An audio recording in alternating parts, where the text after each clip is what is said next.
Ano sabi niyo? Gagawa pa sila ng script. No to Amy, sabi ni Telma. Bakit? Bakit? Okay? Paano mo pagtitiwalaan si Amy Marcos? Diba? Doble ka rin sa Amy. Totoo naman. Hindi kung gusto niyang i-expose, o sige, fine. Sinakyan niya yung expose ko sa smuggling. Nakasama si Michael Ma. Pinanagot ba niya si Michael Ma? Pinanagot ba niya yung mga smugglers? Nang sabi niya, katulad ng kapatid niya, bilang na ang araw ninyo, may nakulong ba na smugglers? Yun yung tanong ko. May nakulong ba? Si Michael Ma na-appoint pa. Special envoy to China. Sila kanila. O after few days, tsaka lang nila, nakalaya na nga siguro, di ba, na kinontempt dyan. O bakit ayaw sabihin ni Amy Marcos yung totoo tungkol sa kanyang sister? Ba't hindi niya mabanggit-banggit ang pangalan ni Lisa Tanas? Isa akin, binanggit niya sa messaging namin. Na si Lisa Tanas ay bumibili ng pulburon ng pangsinghot ng asin ni Bangag. O, yung sa charter change. Yes, it's true na in-expose niya si Zaldico at si Tambaloslos. Napakulong ba niya? Kinasuhan ba? Meron ba siyang ginawang hakbang? Wala. Puro show lang. Kahit itong hearing sa pagkidnap kay Pangulong Duterte. May pinakontempt ba siya na iba na si Torre, yung si Bonjing, lahat ng mga buwakan ng inang yon?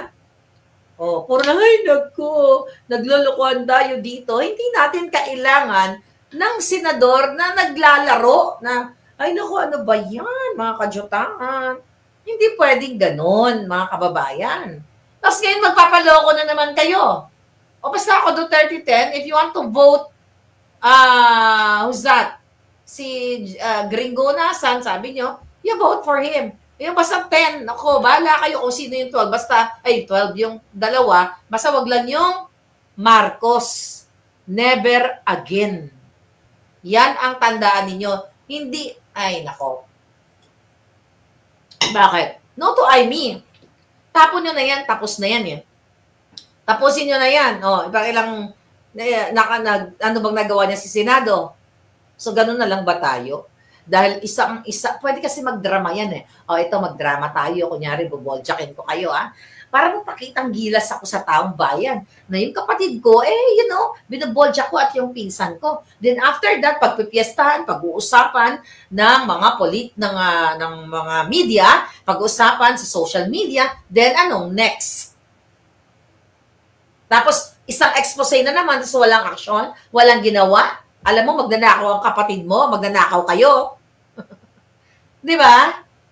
Yun lang yung sa akin. Never again. That's BS na si Amy ay nag-open ng kaputang, kadyotang, nag-expose ng hearing. Excuse me, ako nagtaya ng buhay ko dito, no? Ako ang nag-expose lahat. Smuggling, pulburon, kawatan, PCSO, lahat, kadyotahan. Sila may political power. Ako wala akong political power. Anong kapalit? Anong ginawa nila?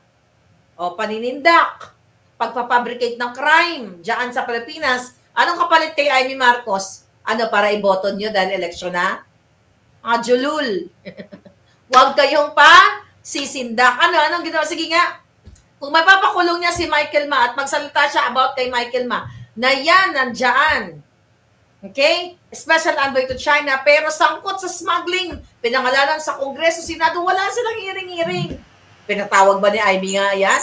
Puro kadyotahan yan. Madali lang po magdrama. Na magkakaaway ngayon, bukas mangalawa, magkakampi na uli. Kasi that's how politics work. Diba? Yan ang kakaletsya na yan. Kaya ito si Vice President Sara, sabi ko nga, may sarili siyang strategiya, pero kayo, at the end of the day, may sarili kayong paninindigan. Never again, katulad na lamang nitong 20 pesos kilo na bigas. Campaign promise na naman ito. Na ang 20 pesos na kilo ng bigas, parang sabi nga ni Inday Sara, ito ay parang pang baboy lamang o pang lamaw. Di ba? Parang sa panglamaw, gani na sa Ilonggo? Daw laon na sa Ilonggo, di ba? Ang sabi na ganap na may pabuhat-buhat pa ng bigas si Bangag. Di ba? Akala, walang kahit sabi nga ni Atty. Glenn Chong, kasi Atty. Glenn Chong, o isang commenter, di ba? Ay, Atty. Glenn Chong, na buhat-buhat kilo ang isang sako na bigas, actually, hindi naman niya buhat. In-edit lang yung picture. Di ba? Sa Atty. Glenn, pag nagbuhat ka ng mabigat, makikita sa mukha mo na nabibigatan ka. Si Bangag, inilagay lang, in-edit yung bigas, nilagay doon. Magpapaniwala ba kayo? Ay, by the way, follow nyo muna yung Facebook, ay yung YouTube ni Atty. Glenn Chong kasi wala na siyang Facebook. Ayan. Nakita nyo yan? Ang pag ginanap nyo ay Heaven's Warrior. Glenn Chong Heaven's Warrior ang hanapin ninyo kasi nga pag Glenn Chong lang, hindi nyo makikita yan. So ngayon, balik tayo dito sa 20 pesos kilo na bigas na campaign budol nitong Bangag na ito, mga kababayan. Lumalabas sa TikTok, sa mga shorts, diyan ang bigas sa 20 pesos per kilo ay isang madilim maitim. Ibig sabihin parang balas, parang grabang itsura. Ito ay nagpapaliwanag, mga palangga, para manalo ang mga alyansa ng mga bangag dahil, na yan, naganap na sa wakas ang 20 pesos per kilo na bigas. Di ba? Paulit-ulit na lang tayo. Pero kung titignan mo, mga kababayan, pag binasa mo yung headline ng ng balita patungkol dyan, at ang sinabi ng kanyang Department of Agriculture Secretary, DA, di ba? Ito ay what? Pilot launch. Ibig sabihin, trial and error pa lang muna. Di ba? Titignan muna nila yung 20 pesos na bigas. Di ba? At hindi ito, sabi ko nga kahapon, hindi siya national approach or nationwide. At sinimulan nila sa Visayas dahil maaring, ito ay mahina sila doon sa Visayas at bibilhin nila ang boto ng mga bisnisaya. Uy, mga palangga ko diya sa Cebu, sa Bisaya, o bisan asa diya sa Bisaya, o biskan di Indira, hindi ka mo magpainto. Hindi kayo muling magpabudol para daw sa mahirap na Pilipino. Hindi ganyan ang approach, mga kababayan. Teka, tanggalin mo si Atty. Glenn Chong dito pala. Ayan yung kanyang Facebook. Ayan, para makita niyo buo ang aking alindog. Ayan, buo ang alindog ni Madam. Alright? Ngayon, mga kababayan, magpapaniwala pa ba kayo dito sa mambubudol? Di ba, 2022, ginamit na yung 20 pesos per kilo na bigas na yan. Ngayon, ito sinasabi na pilot launch niya. Trial lang muna para sa indigent Filipinos o sa mga mahihirap lang ito. Gaano katagal ito nila gagawin? Di ba? Hindi po ganito, mga kababayan, ang pagbigay ng solusyon sa mga Pilipino at hindi lang pwedeng mahirap lang. Pwede mo bang piliin na ang serbisyo ng gobyerno ay dapat pang mahirap lang? Dapat sa lahat ng sektor, lahat ng antas ng Pilipino, lahat. Okay, so middle class, mahirap, mayaman, di ba? O yung mayayaman, sige, wag na natin isama yan. Hanggang kailan ito? Napatupad na ba? Ito kasi ang sabi dun sa balita nila, 10 pesos per family per week. O may limit pa. Hindi ganyan. Ibig sabihin ito ay artificial na solusyon o short-term solution. Ito ay budol-budol solution. Na kunyari, mga katulong mo. Tapos ang headline nila, si Bangag bukas buhat ng bigas. Ayan, natupad na, ganyan-ganyan. At hindi lang yun, merong limitation ang pagbili ng bigas. I think 40 kilos per month.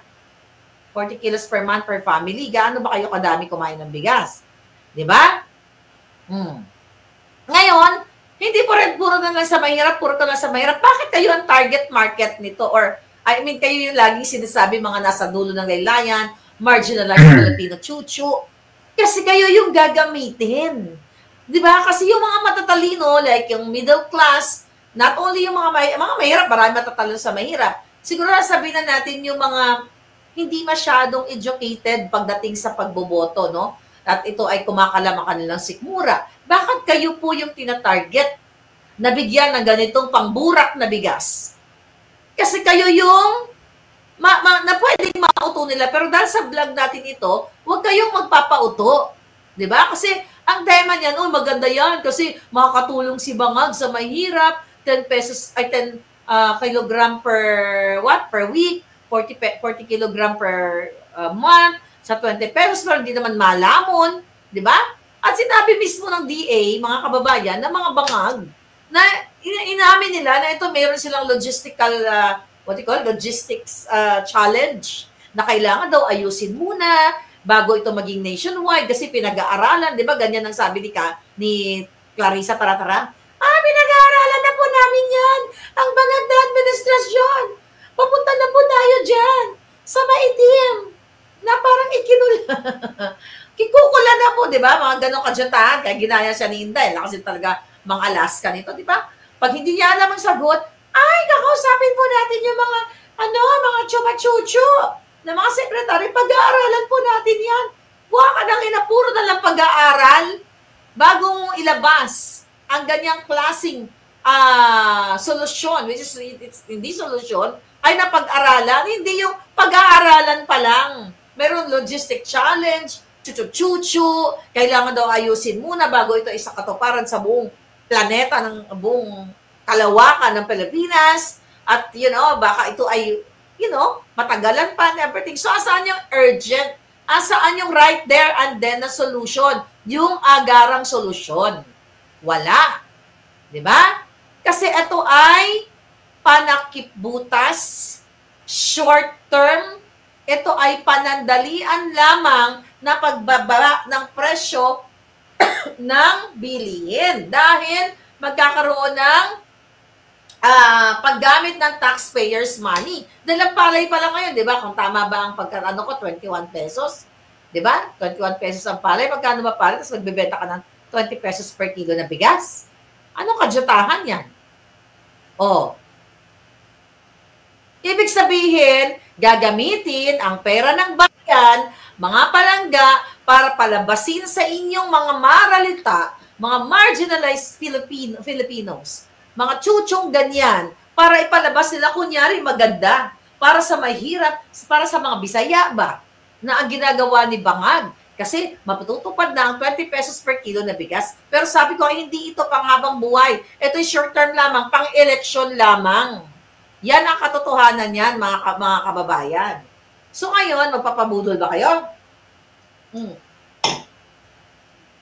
Wala, hindi ka nila alam. May pag-aaralan pa daw eh. Sample-sample muna. Burak-burak na bigas muna. Di ba sabi nga mismo ni Vice President Sara, panglamaw lang, Tapos nagagalit nagagalit ang mga bangag dahil parang crab mentality daw. But we'll talk about crab mentality later. Ano ang sabi nila? Maganda na nga daw ginagawa ng Pangulo, Ang tamang approach sa pagbigay ng kaalwanan kaalwanan sa kabuhayan ng mamamayang Pilipino, mga palangga, dapat suportahan ni Bangag yung mga magsasaka. Diba? Wala nang gustong magsaka eh. Yung mga lupa ng mga magsasaka, yung iba nakatiwangwang, dahil hindi tinutulungan ng gobyernong Bangag, bigyan ng libreng abono, patubig, storage, pinag-usapan na natin yan. Nung in-expose ko yung mga smuggling, rice smuggling, onion smuggling, at kung ano-ano pa, di ba? Bigyan ng magandang technology, irrigation, chuchu, di ba? Kung ano mga makina na pwedeng ibigay sa magsasaka. Hindi mo pwedeng pababain mo lang dahil trip mo at dahil, election, Di ba? Narinig mo dati kay Bangag Jr. Nung in-interview ko siya, ayusin natin ang farm to market road, to market infrastructure, chuchu. Di ba? Para hindi masira yung mga produkto natin, suportahan natin ang ating mga magsasaka, tulungan natin sila. O asaan yung mga farm to market infrastructure na sinasabi niya nung in-interview ko siya? Nasaan? Magsulat kayo dyan. Asaan yung sinasabi ni Bangag na farm to market infrastructure? Nasaan napunta ang pera? Sa kakarelease lang na balita, yung kanilang Oplanoros, 8 billion pesos, according to that report, di ba? Ang kanilang ipupondo para atakihin tayo, mga anti-Bangag supporters. See? Tapos ang mga magsasaka, wala. Bigla mo lang pababayin ang presyo ng bigas. Dahil ito ay campaign na promise nila at natupad na raw. Imagine mo, i-headline na, natupad na pangako ni President Bangag na magkaroon ng 20 pesos per kilo ng bigas. Panandalian lang yan. Ginawa din nila yan sa Cebu eh. Remember that, may isa tayong expose na ginawa nila sa government ng Cebu, ang bigas is 20 pesos. Binili nila ng, was it 20, kung tama yung pagkakaano ko, basta ganito yung konteksto. Ang bigas, binili nila ng, let's say for example, let's say 40 pesos. Example lang, kasi hindi ko maalala yung exact figure. Let's say 40 pesos per kilo na bigas, binili ng government ng Cebu. Remember that, hanapin nyo. I-check, text nyo yan kung magkano bili nila. Then, binenta nila ng 25 pesos per kilo. Ano yung difference nun? Ito, example lang yung 15 pesos, ha? 25, 15. Tama. Yung difference na 15 pesos ay, binayaran ng gobyerno ng Cebu. Ibig sabihin, pera pa rin ng taong bayan. Nag-last ba? Nagkagulo nun Nagpila yung mga tao doon. Sa Bisaya din yun. Sa Bisaya, nagpila yung mga tao. Wala na rin silang mabiling bigas kasi naubos na. So, noon, 25. Nag-last ba yon? Sige nga. Nag-last ba? Di ba hindi? 25 pesos, yes. No, binenta nila ng 25 pesos. Para kunyari, bumaba na. Parang close to 20 pesos na campaign promise ni Bangag. 34 daw, sabi ni Brian Lynn. But I'm just giving you the context ng mga kadyutahan nila. So, bibilin, gagamitin ang government funds, taxpayers' money, para palabasin na kunyari may 20 pesos or 25 pesos na kilo ng bigas. Tapos ngayon, maglalas, isang araw lang, 2 araw lang, o 1 linggo. Kaya nga sabi ngayon, yan ay budol approach, mga kababayan. Budol approach yan. Dahil wala naman 20 pesos kilo na bigas talaga sa realidad. Kasi nga, mataas ang mga abono, irrigation, kuryente, everything. Kasi ayaw asikasuhin ng Bangag na yan na bigyan ng opportunity at ng suporta etong ating mga magsasaka. Wala na gustong magsakay. May nakita ba kayo, mga kamag-anak nyo, ayaw nang magsaka? Gusto na lang OFW dahil, let's say, pagdating ng gulay, magtanim sila ng gulay, babaratin, or mura dahil pinapaboran ang mga smuggling na mga gulay, bigas, mga smuggled rather, gulay, bigas, isda, sibuyas, galing sa ibang bansa. Kasi, kaya ang mga local produce ay hindi kumikita, okay? Kasi nga, ang pumapasok ay ang mga imported. Kasi sa imported, ang kumikita, ang mga kaalyansa ng mga Bangag. Yan ang in-expose ko na hindi si Amy Marcos ang unang nag-expose. It's Maharlika. It's not you, darling.